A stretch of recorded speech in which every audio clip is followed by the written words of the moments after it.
Welcome, ghouls, to today's episode of Mental Health is Horrifying. I'm your horror Barbie host of Darkness, Candace Green, psychotherapist and all-around spooky bitch, podcasting from my bat-filled cave in Toronto, Canada. So here we are in the month of January, and where I live in Toronto, it's freezing, it's snowy, it's a slush-pocalypse, it gets dark at like 3 p.m., and it's the depths of winter for sure. So it's like, I don't want to leave my house to hang out with anybody. Do you? But my thirst for spook never stops, so do you want to do a séance over Zoom? Come on, it'll be fun. On today's episode, I'm going to be taking a trip down memory lane to everyone's favorite year, 2020. You remember? That glorious time when we were all freaked out of our minds beyond measure due to a little thing called the COVID-19 pandemic. Yep, it's the sleeper hit about a Zoom seance gone awry during the height of lockdown, Host. I remember watching this movie when it came out in July 2020, the peak of lockdown, like we were locked the F down. And when I watched this, I was both absolutely terrified and I also thought that it was a complete stroke of genius. Host captures the off-the-charts anxiety present during this time period so well and channels it through a group of girls who really should be taking this whole seance thing more seriously. Piss off the pandemic ghosts and they will haunt your ass. Okay, so let's get right into it. Let's talk about Host and its portrayal of lockdown anxiety.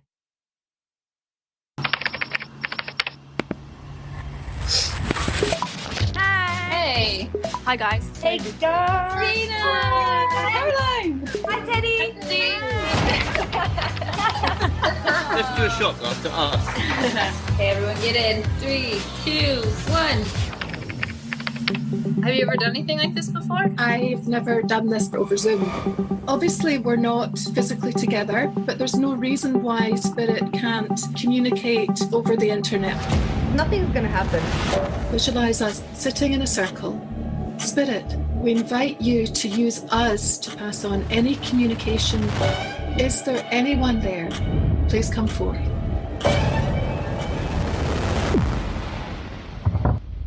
What was that? Amy, was that you? I heard it. I heard something. I think there's something here. Do you see that? Oh, Emma, that's funny. I heard something. You know, we've connected with something. We gotta keep going. We gotta talk to it.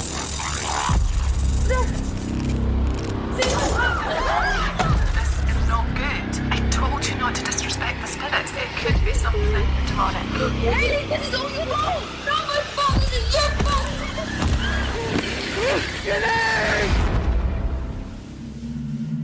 Emma, turn the filters off. Come on.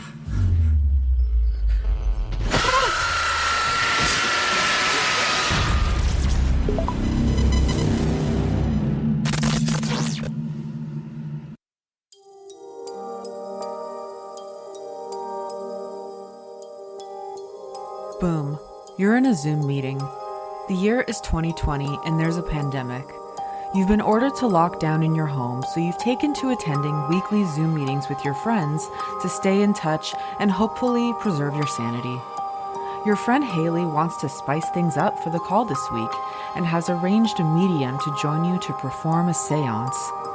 So there you all are. Haley, whose brilliant idea this all was, Gemma, Radina, Emma, Caroline, and Teddy, being led through a seance by Ceylon, who is very clear in emphasizing that you should not dick around with the spirits and piss them off.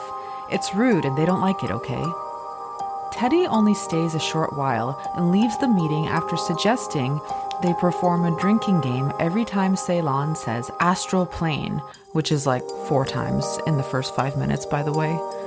Gemma isn't taking this seriously either and pretty much delivers an Oscar-worthy performance, convincing everyone on the call that she feels the presence of a ghost named Jack, who she says is a school friend who committed suicide. Everyone believes her and starts feeling the heebie-jeebies when Ceylon's internet suddenly cuts out and she leaves the call.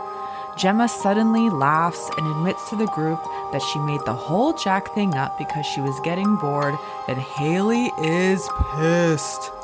But then, just when you think this whole thing is one big joke, very scary things actually start happening in the Zoom squares. Haley's chair is violently pulled back by an unseen force. The legs of a hanging corpse briefly appear in Caroline's attic when she goes to investigate a noise, and Emma's wine glass suddenly shatters out of nowhere. Haley points her instant camera down the hallway to take a photo of her living room, which shows a ghostly figure hanging from the ceiling. Ugh, no ma'am. As the girls panic, Haley manages to get back in touch with Ceylon and tell her what happened, prompting Ceylon to ask the spirit a series of yes or no questions. Using this method, she quickly confirms that the spirit is not a friendly one. Ceylon explains that Gemma's prank may have allowed a tulpa, a demon that is summoned by groupthink, to take on the guise of Jack. This is very bad news, so she gives them instructions on how to close the séance, but the demon interrupts her and she is disconnected again before the girls fully close the circle using her advice. But they believe the ordeal to be over and the demon to have gone back to hell or wherever it came from, so the members of the group begin to leave the call. But then, more horrible things begin to happen. Bradina leaves the room to find her boyfriend hanging behind her.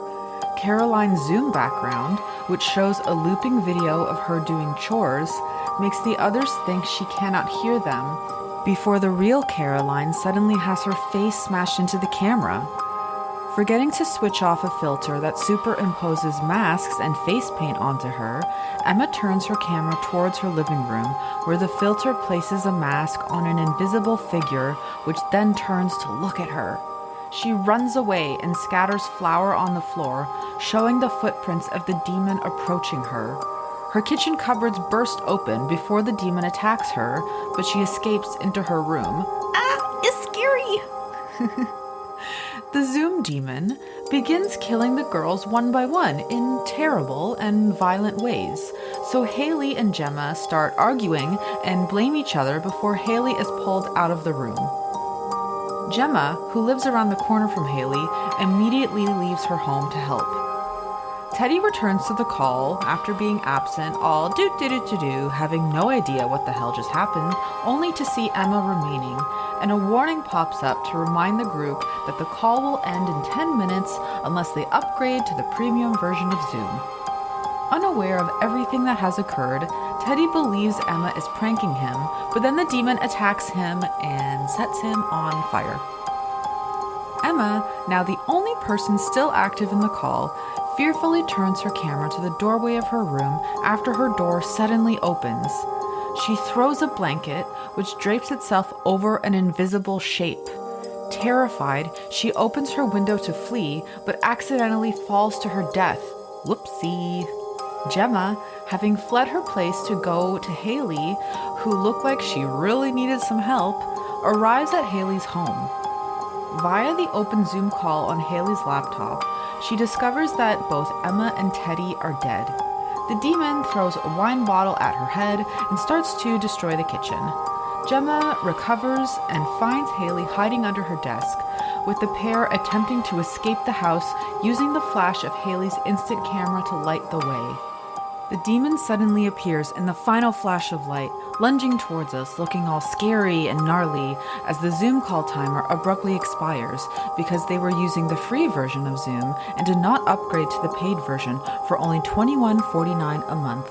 Total waste. Yo, this movie is only 56 minutes long. 56 minutes! How awesome is that? It's so effective and jarring in such a short period of time. I assume this was a deliberate decision to reflect the brief nature of Zoom meetings, which are 40 minutes if you have a free account. But I also think what is so incredible is that director Rob Savage was somehow able to get enough mental distance from the experience of COVID and lockdown, which was something so smothering and total and consuming, to be reflective enough to create this film and share a message about the horrors of this time period. This movie all came to be because Savage, who like everyone else was having Zoom hangouts with his friends during lockdown, decided to play a prank on them and told them he heard something in the attic, went to investigate, and was attacked by a demon while his friends looked on in horror. This little stunt went viral and propelled the creation of Shudder original Host, which actually has a very similar scene to this in the movie. The film was shot through Zoom with full pandemic restrictions in place, so Savage directed the actors remotely while they were in charge of their own cameras, lighting, sound, makeup, practical effects, and stunts. Host has proven to be a wild success and has propelled Savage to horror stardom, securing a 3-picture deal with Blumhouse and having since released another found footage horror, Dashcam, along with The Boogeyman, starring my favorite Chris Messina. So I have a running list of movies that I want to do for this podcast, and there's a section of that list for these, I don't know, kind of movies, because either I'm too intimidated to do them because they're so incredible, and I don't know how to properly quantify a masterpiece such as Scream, or they're just too scary to me. And Host was definitely on that I don't know list. Well, first of all, I'm a total baby and somehow the most unlikely horror fan ever because I scare so easily. But also, there's something about found footage that is so spooky. It's the sense of realism, the shaky camera work that disorients you and then whips around and then bam, there's a ghost. And I think the real lack of typical Hollywood fare that makes you feel like, yeah, this is just a movie, no big deal. But Host joins a club of other terrifying found footage horror movies, like of course The Blair Witch Project, whose ending still haunts my dreams, Paranormal Activity, Hell House LLC, Cloverfield, VHS, Wreck, and more. And what's more is that Host now joins an emerging genre of horror, which is tech or social media horror, where the entire movie is told largely through a social media platform like Missing, Searching, Deadstream, The Cleansing Hour, Unfriended, and Cam. Because you know what? Sometimes the overuse of these platforms is a horror unto itself. Which brings me to my next point about the loneliness and isolation of lockdown.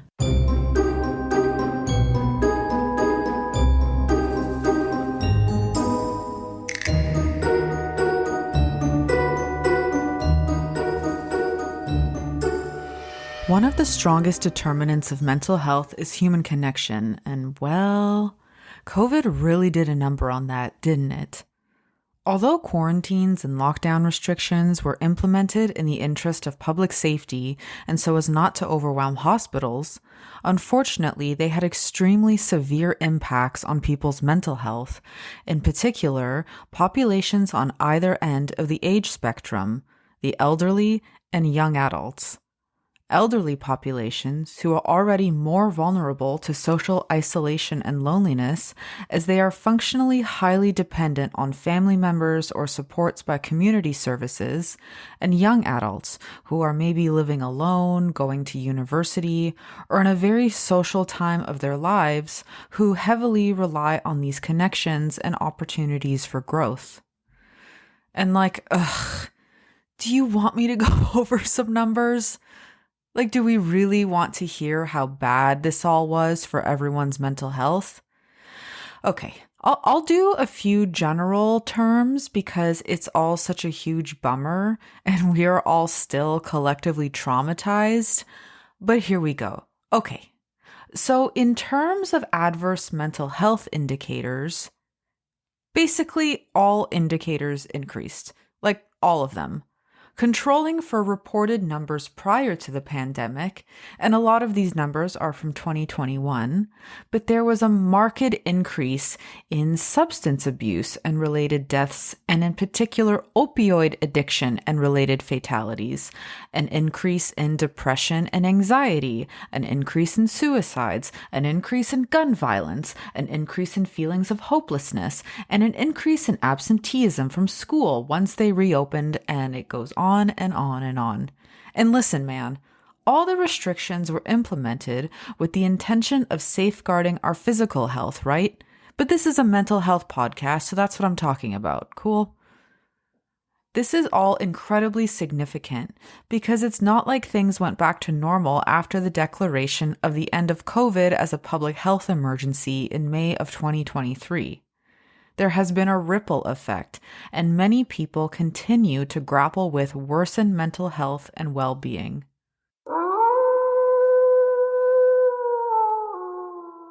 Host has this amazing way of making its viewers feel that sense of not only isolation, but also confusion and disorientation.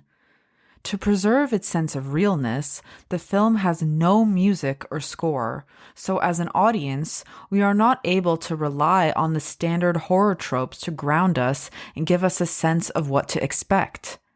And of course, with this all being on Zoom, when there's a scary sound or unknown movement in the background, we are scattering to try and figure out where it came from. We don't know where the monster is. We don't know where the danger is coming from. We're scared. We don't know what's going on. We are lost and confused and alone, which is like, damn. Like, if that isn't exactly the feeling we had during lockdown, I don't know what is.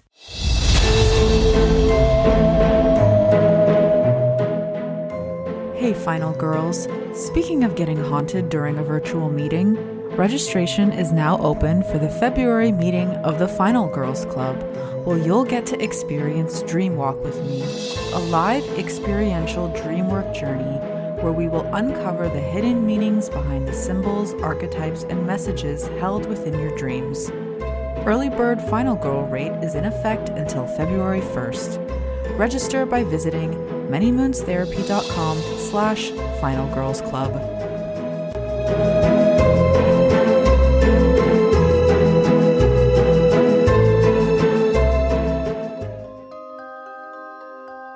Another really effective way that this movie captures the anxiety and horror of lockdown is through the demon that haunts the Zoom call, which we learn from Ceylon the medium is called a tulpa.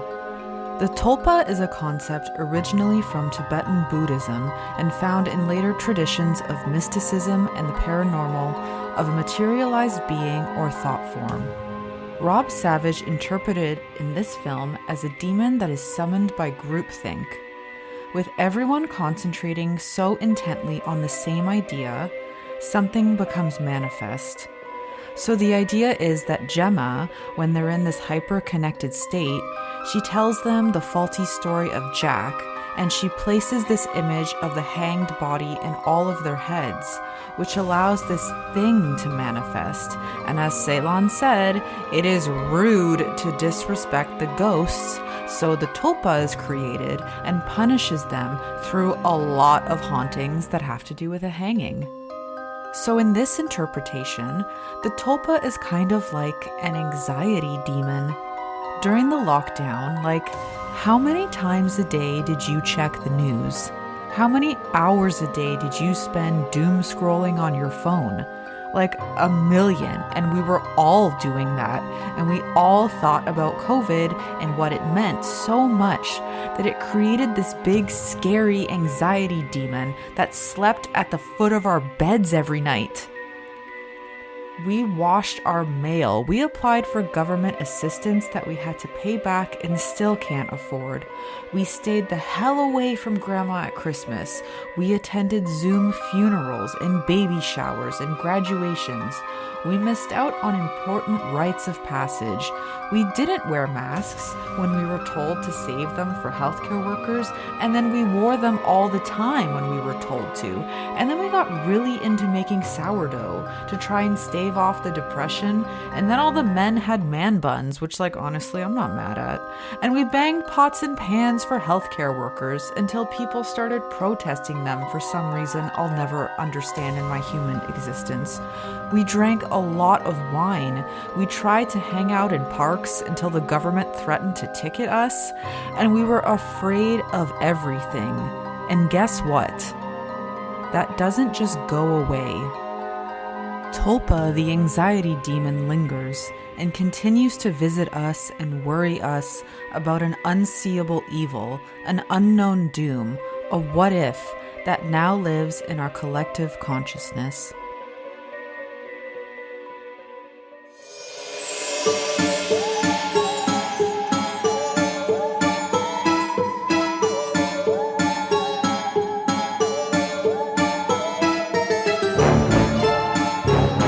Lockdown, we were plunged into this sort of collective confusion. It was a reality none of us recognized or had ever really experienced before. Things that we normally held onto that made us feel safe, like jobs, everyday human interactions, schools, our governments, and even healthcare systems, were like this deck of cards that was thrown in the air and we didn't know where everything would land. It was hard to know what was real a lot of the time, with COVID birthing what many argue to be the age of misinformation, and I guess also disinformation. News stories all began coming with disclaimers, as did any posts on social media sites using COVID keywords. People were booted off platforms for spreading misinformation or disinformation, and everyone was confused and angry and anxious and didn't know what they could believe. What differentiates misinformation from disinformation is intent. Both spread false or misleading information, but misinformation may be unintentional, as in you didn't know better, whereas disinformation is purposely misleading. And this is so much of what goes on in Host. How are the girls supposed to know what to believe in or what's even real? For Haley, she is super keen on doing this séance with her friends.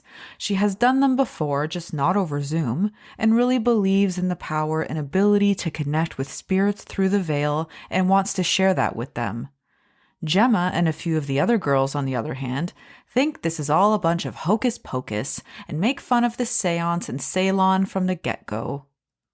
Gemma goes one step further and introduces the story of Jack, which is an example of disinformation because she purposely intends to deceive her friends. And for a long while there, they believe her. Everyone gets all emo and they're all like, oh my God, poor Jack. This is such an emotional story. Oh no, I'm scared. Until she starts laughing and then they all start getting murdered. This happens with Caroline too, when she shows them the looping video of herself doing chores in her bedroom that she made out of boredom, and then at one point during the call, it just starts playing, and in all the chaos, we kind of just take it for what it is and believe that Caroline is fine and alive and well, until bam! Her face smashes into the computer screen, all bloody and gross, and Caroline is definitely not fine. This is a very chaotic Zoom call, and it's used very effectively to disorient and confuse us, while somehow also making us feel trapped inside the meeting with these girls, bringing us back to this claustrophobic feeling of living our life through screens during lockdown.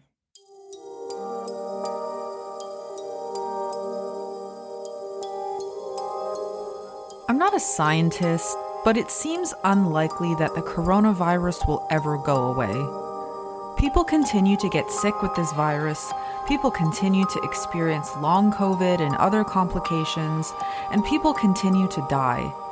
And I think having gone through the peak of the pandemic beginning in 2020 with things like lockdowns, social distancing, isolation, illness, and death, I think we're experiencing a sort of collective whiplash. We don't have any distance from this thing either. We're still reeling. I think every generation goes through a collective trauma like this, whether it be war, economic depression, illness, or what have you. And this is ours, at least one of them. It has forever changed us in ways I think we haven't come to grips with yet. It has changed our trust in each other and in the institutions that uphold our societies. It has changed our sense of certainty, our relationships to meaning. It has changed everything, really. And this is all really depressing. Like, what a bummer. But you know what I think is amazing? The one thing that has made this bearable, the one thing that has helped improve people's mental health and well-being the most, that's each other. It's human connection.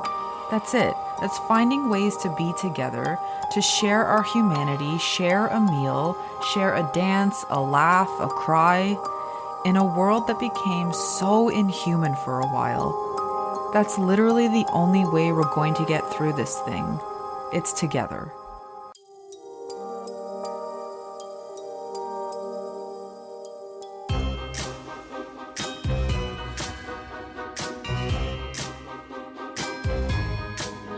And that, my ghouls, is the story of Host.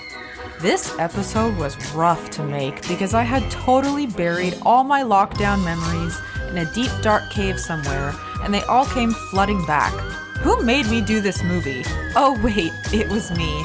Whoopsies. God, okay, go outside and lick a person's face or something, okay? Thank you for journeying into the depths with me, and I hope to find you in the darkness again soon. Visit my website, manymoonstherapy.com, to register for the February edition of the Final Girls Club, Dream Walk with Me, where we will journey into our dreams to discover the hidden meanings behind their symbols, metaphors, and archetypes. You can follow me on Instagram at manymoonstherapy, and you can also learn more about me and my services through my website, manymoonstherapy.com.